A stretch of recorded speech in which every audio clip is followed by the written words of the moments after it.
আজ এখানে এসেছি বেড়াল পিক আপ করতে।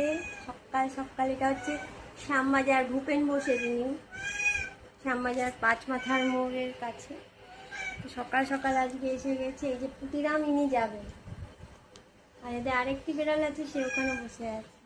ও পুরো আমার কালির মতো দেখতে।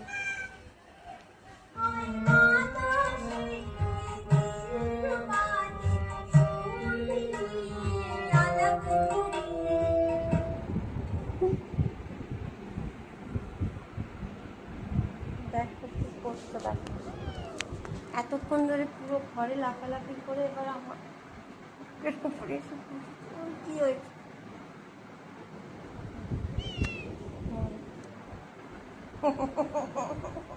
পুরো ঘর পারিং চলছে। আমিও কি টিং টিঙে লেগে যাচ্ছে।